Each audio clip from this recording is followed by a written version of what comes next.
After an opening day win versus Oakmont, the Panthers hosted crosstown rival AMSA over at Marlborough High, and this was one heck of a game.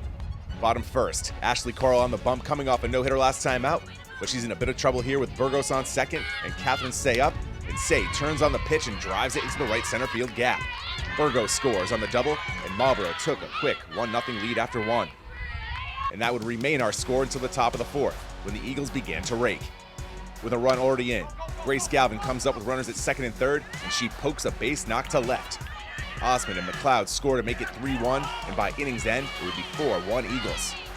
Then an inning later in the fifth, AMSA would put up another crooked number. With the score now 5-1, McLeod comes up with runners at corners, and she crushes it way back, and it bounces up against the wall. Yost and Asman score, and after a 5-run fifth, the road team held a commanding 9-1 lead, and this one felt all but over. But in the bottom of the fifth, the Panthers would start to chip away. With runners in scoring position, Seay steps back into the box, and for the second straight AB, she comes through. This time, a grounder up the middle brings in Burgos and Setter to make it 9-3. Then Coral's location betrays her as she lets up consecutive wild pitches. The first one plays DeLeon from third.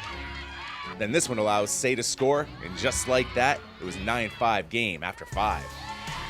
And one inning later in the sixth, Marlborough's threatening again with runners on, and Seay back up with a chance to do some damage, and once again she comes up with a big hit.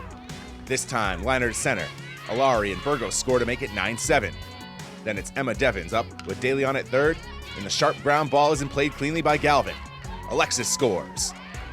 Seay would later score on a steal by Devins, and this one was tied at 9. Now let's fast forward to the bottom of the seventh, still tied at 9, and McLeod in relief of Corel. 2 outs, 1 on. Fly ball hits a right center field, and the center fielder Ladate comes in and makes a sensational catch to end the inning and send this one to extras. Next half inning, Marlborough would flash the leather as well. 2 outs, no one on.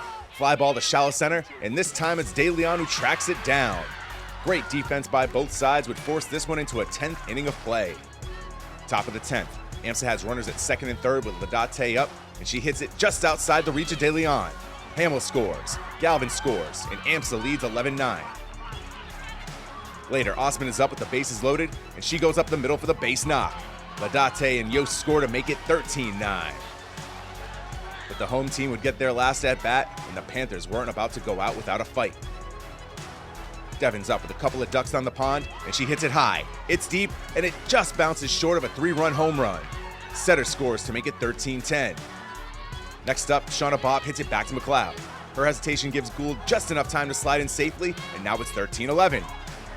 Then it's freshman Marisol Burgos. She slaps it the other way, and it hits off Galvin's glove and rolls to the outfield. Devin scores, and it's 13-12.